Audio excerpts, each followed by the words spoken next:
Saludos de Cristo, hermano y hermana que nos siguen cada semana en nuestro canal en YouTube. Soy Enoch Martín con ustedes en los comentarios de Escuela Sabática Profundizada. Desde Guatemala, Centroamérica, con la lección titulada Falsos Maestros. Un tema importante y vital para la iglesia. Reverentemente le invito a que nos pongamos de rodillas para orar. Padre que esté en los cielos, santificado sea su nombre. Pedimos su Santo Espíritu, que sea Él nuestro Maestro y nosotros sus alumnos. Es nuestra petición en el nombre de Jesús. Amén. La lección está basada en 2 de Pedro, el capítulo 2, el verso 1, donde se menciona a los falsos profetas y los falsos maestros. Algunos tienen inconveniente con utilizar el título maestro, basado en la declaración de Cristo en Mateo capítulo 23, el verso 8. Pero vosotros no queráis que os llamen rabí, porque uno es vuestro maestro y todos sois hermanos. Verso 10. Ni seáis llamados maestros, porque uno es vuestro maestro, Cristo. En la lectura superficial se puede llegar a esa conclusión, que no se debe utilizar el título maestro. Sin embargo, esto es palabra de Dios. Debe ser interpretado por alguien inspirado, no por la mente común. Veamos qué dice el espíritu de profecía en el libro El deseado de todas las gentes. El capítulo Provisiones de la Cruz, la página 382. En vez de nombrar a uno como su cabeza, Cristo dijo de los discípulos, resalto cabeza, no queráis ser llamados rabí, ni seáis llamados maestros, porque uno es vuestro maestro, el Cristo. Interpretación inspirada. Cristo es la cabeza de todo varón, Dios, quien puso todas las cosas bajo los pies del Salvador. La iglesia está edificada sobre Cristo como su fundamento. Ha de obedecer a Cristo como su cabeza. Aquí no está diciendo en la interpretación, no está diciendo que no se debe utilizar el título de maestro, aquel que enseña las escrituras. Puede ser bien llamado maestro de Biblia. Noten, acá está interpretando que el título de cabeza de la iglesia única y exclusivamente le pertenece a Cristo, a nadie más. Esa es la interpretación. No es tanto el uso del título, sino la posición que el ser humano, en este caso los miembros de la iglesia, ocupan. Solo Cristo ocupa la posición de cabeza. Pero la Biblia no prohíbe utilizar el título de maestro, al contrario, lo aprueba. Para ello vamos a dirigirnos a Santiago, el capítulo 3, el verso 1, declara: hermanos míos, no os hagáis maestros muchos de vosotros, pues recibimos un juicio más severo. Dice, no os hagáis maestros. Implica que sí se puede hacer maestro, pero requiere una responsabilidad mayor. Por lo tanto, el juicio será más severo. Porque de ese personaje, con el título de maestro, va a depender muchos, varios. ¿Por qué? Porque es maestro, enseña.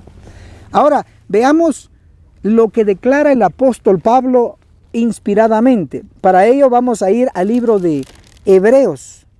Hebreos, el capítulo 5, noten lo que declara en el verso 12. Debiendo ser ya maestros después de tanto tiempo, ¿necesitáis que se os enseñen los primeros rudimentos de la palabra? Debiendo ser ya maestros después de tanto tiempo.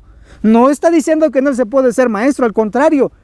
Pablo está reprendiendo a ciertos cristianos que todavía no eran maestros, ya tenían mucho tiempo de estudiar la Biblia, de conocer el mensaje y todavía no eran maestros. Noten que no se prohíbe el utilizar el título de maestros. Concluyendo este punto, encontramos en el profeta de esperanza, en el libro de Isaías, el capítulo 30, el verso 20, declara lo siguiente: os dará pan de congoja y agua de angustia, con todo tus maestros nunca más te serán quitados, sino que tus ojos lo verán. La profecía también indica que habrían maestros. Y hoy hay maestros. Ahora, la pregunta sería, ¿Dios aprueba los maestros verdaderos? Sí. ¿Dios aprueba a los falsos maestros? No. Eso sí lo descalifica la Biblia, falsos maestros. Y es nuestro punto central. El énfasis que Pedro le da es primero a los verdaderos profetas y segundo a los falsos profetas. ¿Y cómo yo lo sé? Segunda de Pedro capítulo 1, el verso 21, porque ninguna profecía, si hay profecía, hay profeta, porque ninguna profecía vino jamás por voluntad humana, sino que los santos hombres de Dios hablaron inspirados por el Espíritu Santo. Varios hombres inspirados son varios profetas. Y si son inspirados por el Espíritu Santo, son verdaderos profetas. Segunda de Pedro, el capítulo 1, el verso 21, está hablando de verdaderos profetas. Ahora, en el capítulo 2, el verso 1, oído, hubo también falsos profetas en el pueblo. ¿De qué habló primero Pedro? ¿De falsos profetas o de verdaderos profetas? De verdaderos profetas. Entonces, ¿a qué le debemos dar mayor énfasis nosotros?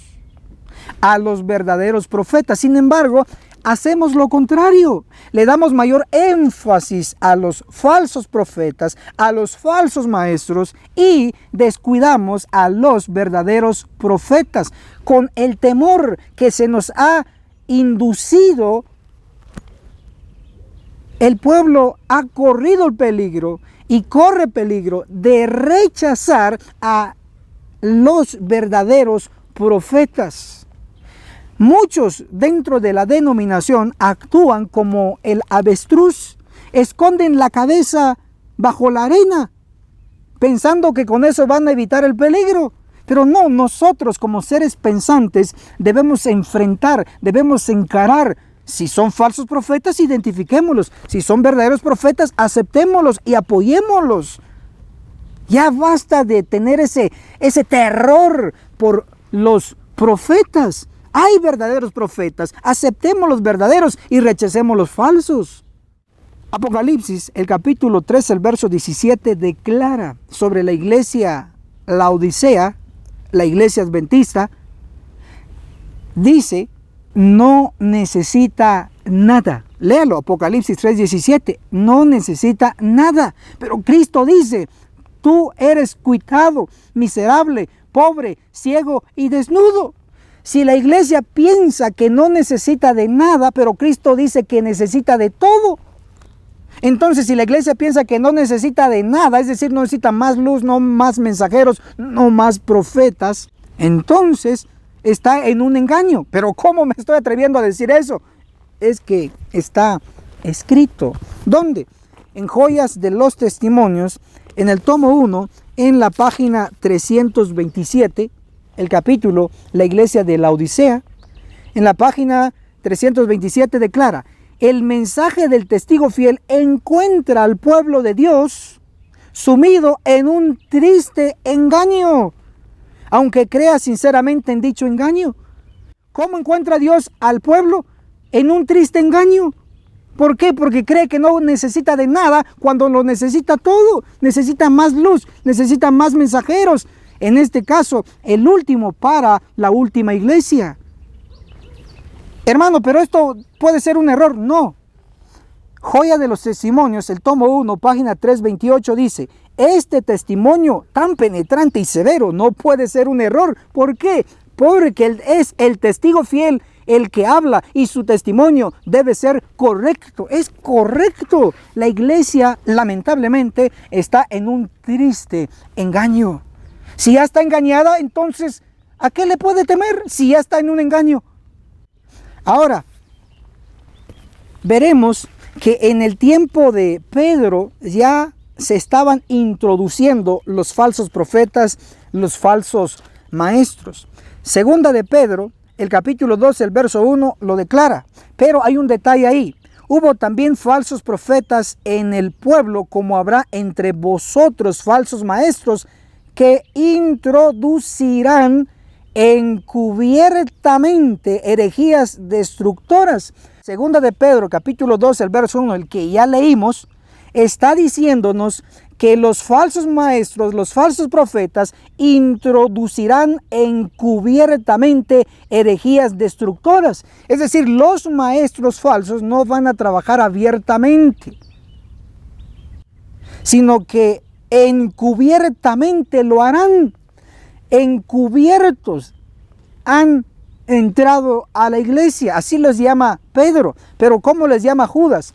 Judas solo tiene un capítulo. Capítulo 1, el verso 4.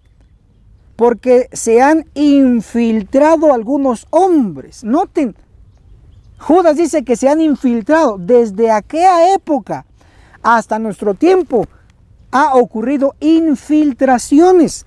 ¿Será que también en nuestro tiempo?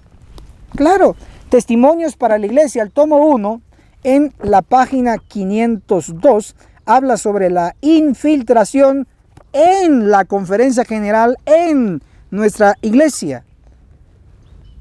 Esa noche soñé que estaba en Battle Creek.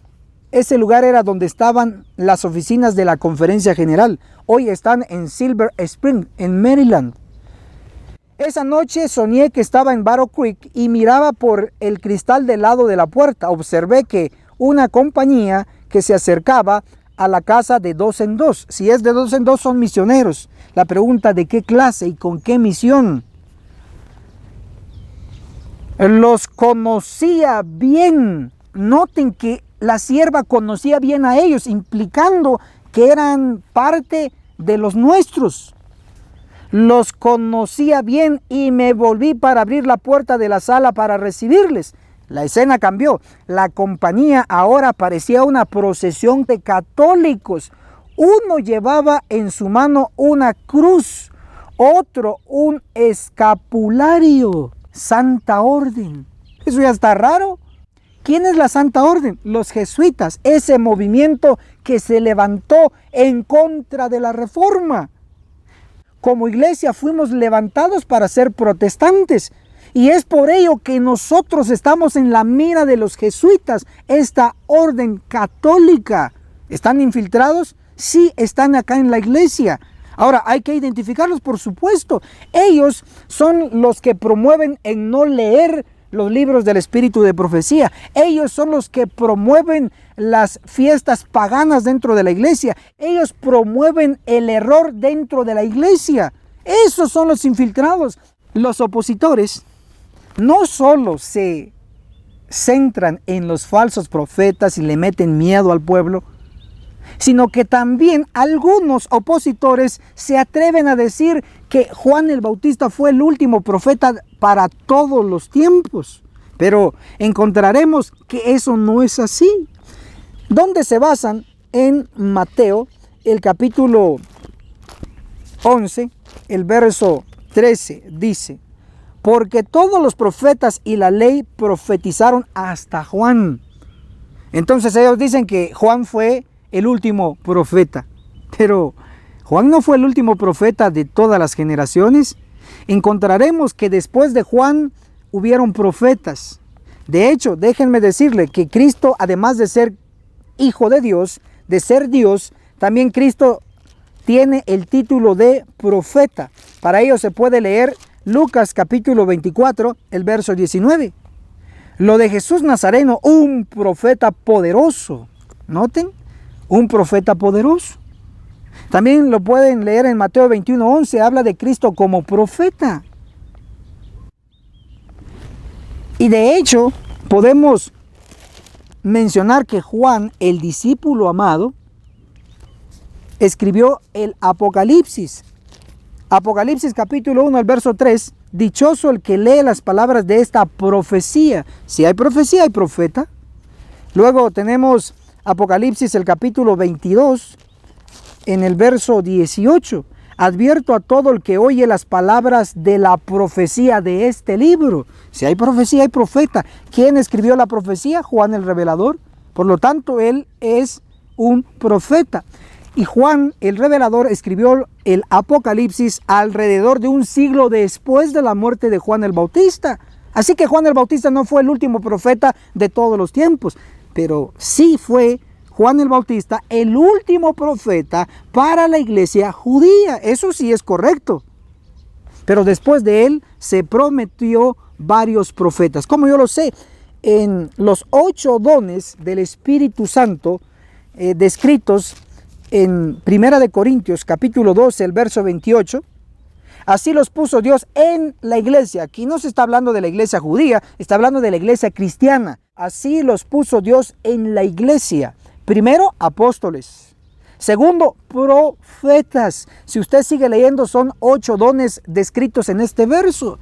Pero el segundo de los 8 es el don de profetas, no en singular, en plural, implicando que no iba a venir solo un profeta, sino que iban a venir varios. Interesante. Ahora, debemos aclarar que en el tiempo del fin debían aparecer mensajeros o profetas, a los cuales les llamamos profetas del tiempo del fin, porque es bien fácil aceptar el Antiguo Testamento y aceptar el Nuevo Testamento. En otras palabras, es muy fácil aceptar los profetas de la Santa Biblia. Es un tanto difícil aceptar a profetas en nuestro tiempo. Como estamos viviendo en el tiempo del fin, nos enfocaremos en los 5 profetas, 5 mensajeros del tiempo del fin. Para ello debemos comprender lo que declara Daniel en el capítulo 12, el verso 4, donde se le dio la orden de sella este libro hasta el tiempo del fin. Y luego dice que la ciencia iba a aumentar y muchos correrían de aquí para allá. Ahora noten que una de las señales del tiempo del fin sería el aumento de la ciencia, de la tecnología. Y uno encuentra al revisar la historia secular que la ciencia empezó a aumentar progresivamente desde 1700 en adelante. Por lo tanto, el tiempo del fin inició en 1700 en adelante y se corrobora basado en Apocalipsis 12, el verso 6, los 1260 días. Esos 1260 días se le aplica al principio día por año, de Números 14:34, de Ezequiel 4:6, donde dice día por año te lo he dado. Si tenemos 1260 días, en realidad tenemos 1260 años. ¿Cuándo empezaron? Usted como estudiante lo debe de saber.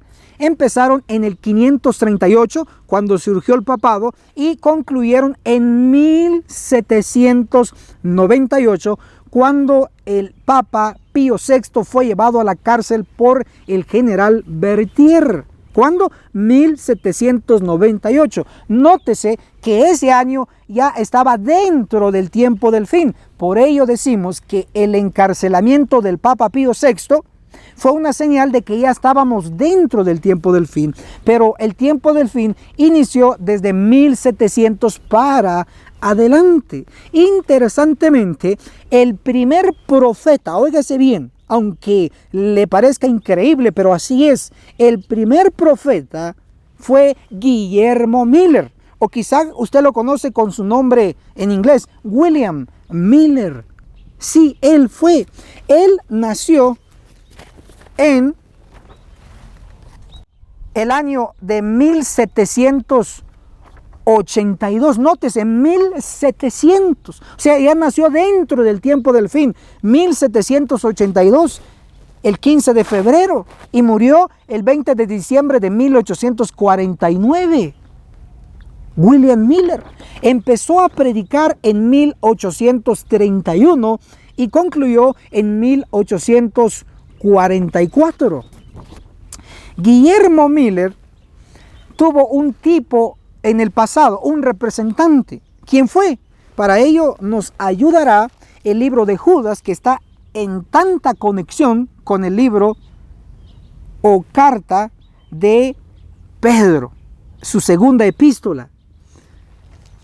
Leeremos el libro de Judas, que tiene solo un capítulo, el verso 14. De ellos también profetizó Enoc, séptimo desde Adán, cuando dijo, el Señor viene con sus santos millares. Nótese que Enoc era profeta. ¿Cómo lo sé? Porque él profetizó, entonces era profeta. Pero como Enoc existió antes de que Cristo apareciera en su primera venida y naciera a través de la Virgen María, implica que Enoc tenía que predicar la venida de Cristo, pero su primera venida. Pero encontramos que Enoc profetizó la venida del Señor con sus santos millares. Cuando Cristo vino en su primera venida, vino solo, no vino con sus santos millares.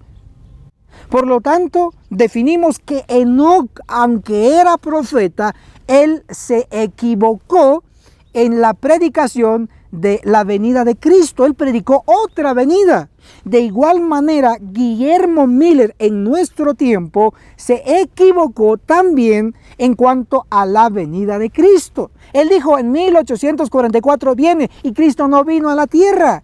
La realidad fue que Cristo pasó del lugar santo al santísimo. Pero es interesante, Enoc, profeta en el tiempo antiguo, y William Miller, profeta en nuestro tiempo. Dios utilizó a estos hombres, tanto así que Enoc hoy está en un planeta de 7 lunas. Eso es impresionante. Luego tenemos a otro mensajero, en este caso una mujer, profetiza. ¿Quién? Elena de White. ¿Dónde está basado? Usted puede leer la Biblia. Apocalipsis 12:17 menciona dos características de la verdadera iglesia: los que guardan los 10 mandamientos y los que tienen la fe de Jesús. Apocalipsis 19:10 menciona que el testimonio de Jesús es el espíritu de profecía. Y los escritos de la hermana Elena de White se le llama el espíritu de profecía. Elena de White, nótese, nació el 26 de noviembre de 1827, también dentro del tiempo del fin, y murió el 16 de julio de 1915. La sierva del Señor tuvo su tipo, o tuvo su ejemplo, o tuvo su base en lo que está descrito en Éxodo, el capítulo 15, el verso 20, y María la profetiza. Algunos pueden decir que en el Nuevo Testamento Dios ya no utilizó a profetisas, sin embargo, encontramos que sí las utilizó. Por ejemplo, Lucas 2:36 declara: estaba también allí Ana, profetisa. Definimos entonces que aún en nuestro tiempo Dios utilizó a la profetisa Elena G. de White. Pero después de ella aparecieron otros 2 mensajeros. Sí, hermanos, ya llevamos 2, más otros 2, llevaríamos 4. ¿Quiénes son? Los pastores Jones y Waggoner. Ellos, nótese también, nacieron dentro del tiempo del fin. Predicaron dentro del tiempo del fin. El pastor Jones nació el 26 de abril de 1850 y murió el 28 de junio de 1923. Dentro del tiempo del fin. Y el pastor Waggoner nació el 12 de enero de 1855 y murió el 28 de mayo de 1916. Ambos mensajeros nacieron dentro del tiempo del fin y su mensaje fue dado dentro del tiempo del fin, un mensaje para la iglesia, el cual fue rechazado en el año 1888 por el liderazgo. Eso es tremendo. Los profetas mensajeros siempre han sido rechazados. Entonces, notamos que Jones y Waggoner fueron los mensajeros del Señor. De hecho, el espíritu de profecía, hablando de ellos y especialmente de su mensaje, declara en el libro de Testimonios para los Ministros. Testimonios para los Ministros, en la página 91. En su gran misericordia el Señor envió un preciosísimo mensaje a su pueblo por medio de los pastores Waggoner y Jones. La sierva del Señor apoyó a estos 2 mensajeros. Sin embargo, el mensaje fue rechazado primero por el liderazgo y después por el pueblo. ¿Por qué lo rechazó el pueblo? El liderazgo en todos los tiempos siempre lo ha rechazado. Pero el pueblo, ¿por qué lo rechazó? El pueblo lo rechazó porque sus líderes lo rechazaron, ellos también lo rechazan. Cuidado, por favor, seamos estudiantes sensatos e individuales. Esto es cuestión de vida o muerte. Los tipos o los representantes de John C. Waggoner en el pasado lo encontramos en Josué y Caleb. El mensaje de Josué y Caleb fue rechazado por el pueblo. El pueblo prefirió el mensaje de los 10 espías, que era negativo, y rechazó el mensaje de Josué y Caleb, que era un mensaje lleno de fe. Números 14, el verso 30, menciona a Josué y Caleb como los que dieron un mensaje positivo, lleno de fe al pueblo. Sin embargo, fue rechazado. De igual manera, el mensaje de John C. Waggoner fue rechazado. Hasta aquí llevamos 4 mensajeros. El quinto es el más importante y vital para la iglesia, porque es el último profeta para la última iglesia con trigo y cizaña. Por lo tanto, dediquémosle nuestra mayor atención a este último profeta. Este profeta fue ejemplificado o tipificado por Elías Tisbita. Eso lo podemos encontrar en Primera de Reyes, el capítulo 17, el verso 1. Elías Tisbita es el que fue llevado al cielo.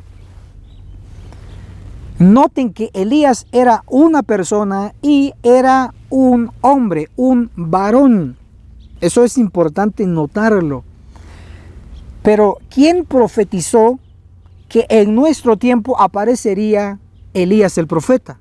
El primero en profetizarlo fue Malaquías, en el capítulo 4, el verso 5, donde dice: he aquí yo os envío al profeta Elías antes de que venga el día grande y terrible del Señor. Nótese que ahí está la promesa profética de la aparición de Elías, pero no de Elías el que fue llevado al cielo, sino de un personaje, una persona, un varón, un hombre que vendría con el espíritu y poder de Elías en nuestro tiempo. ¿Quién más lo profetizó?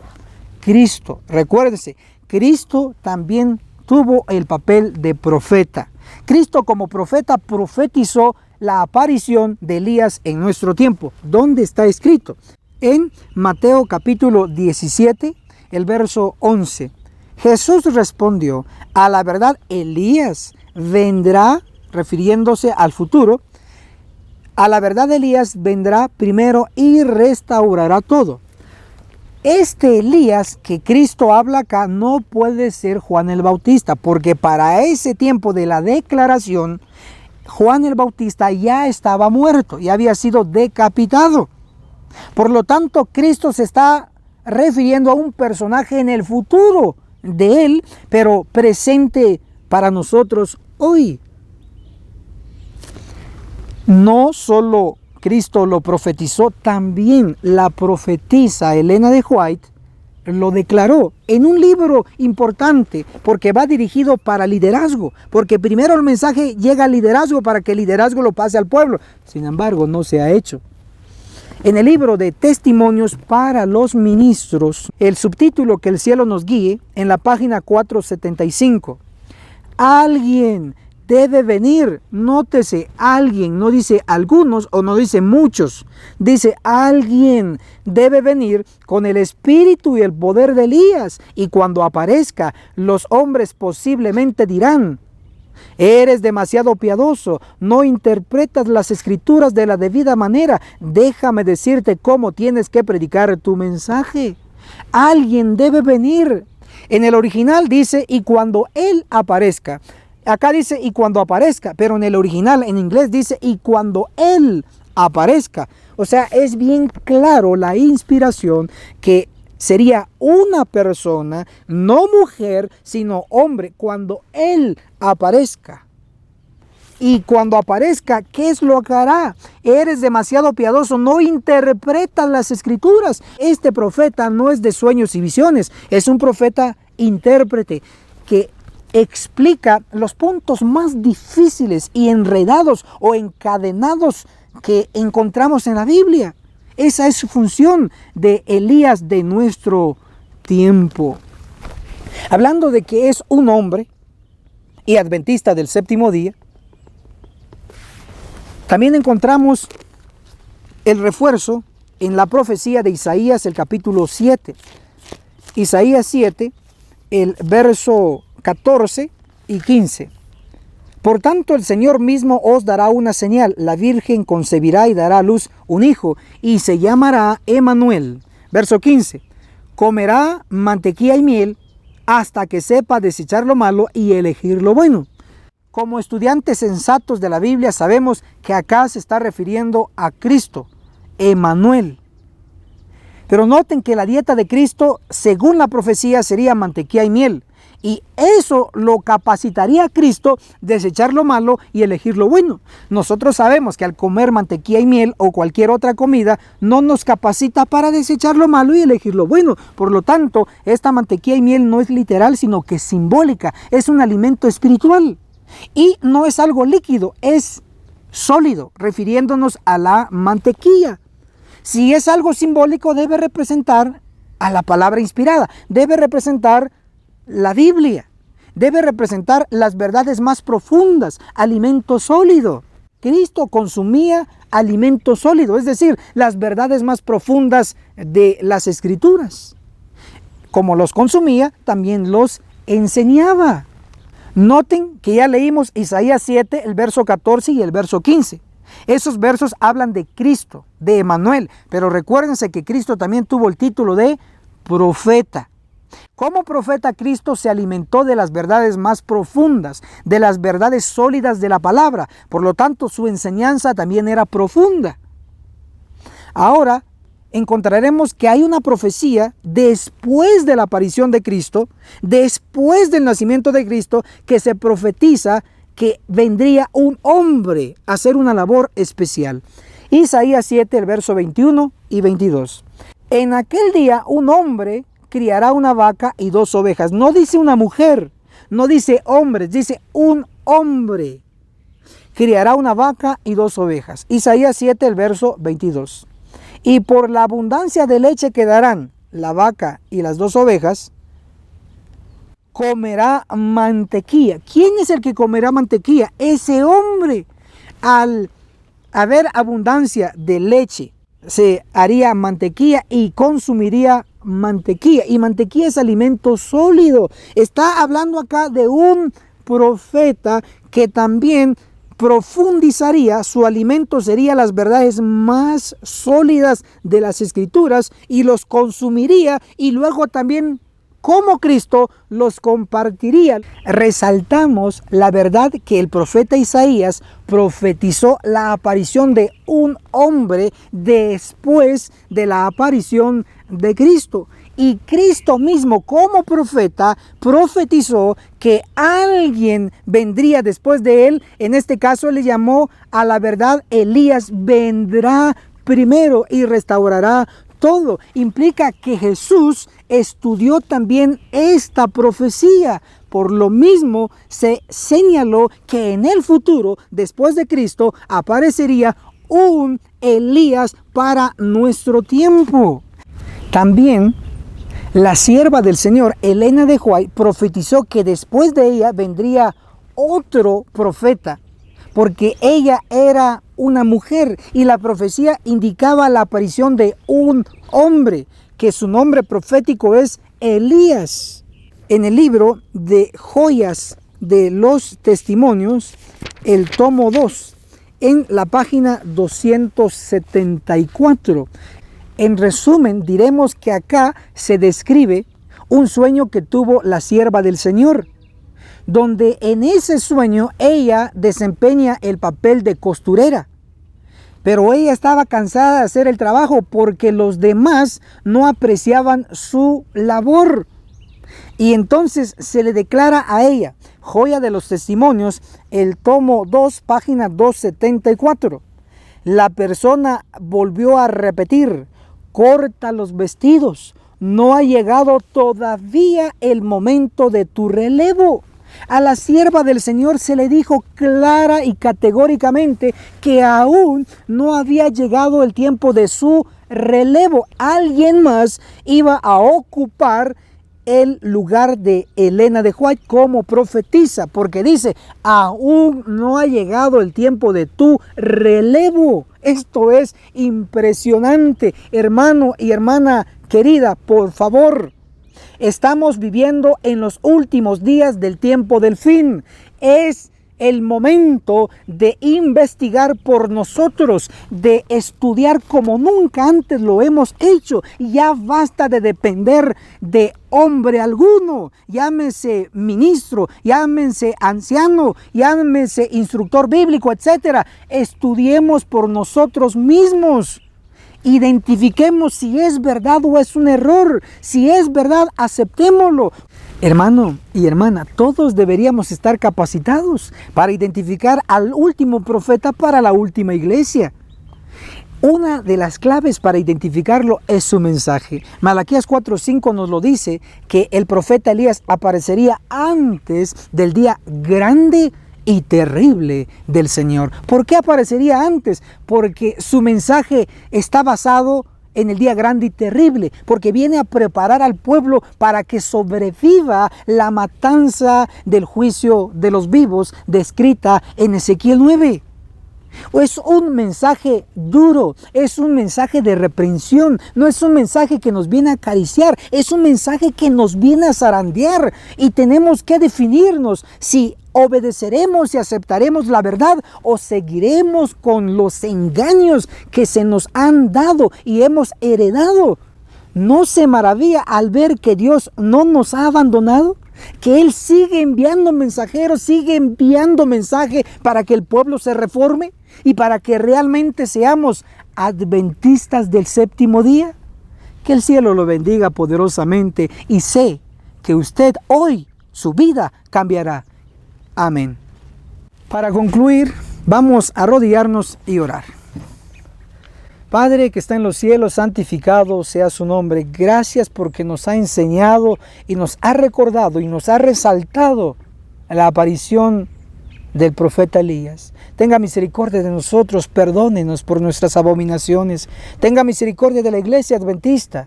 Oramos por todos los miembros, por todos sus líderes. Pedimos su Santo Espíritu que siempre nos guíe a toda verdad. Es nuestra petición en el nombre de Jesús. Amén. Y esto fue Escuela Sabática Profundizada. Esforcémonos con todo el poder que Dios nos ha dado y nos veremos de seguro en el Monte Sión. Hasta la próxima.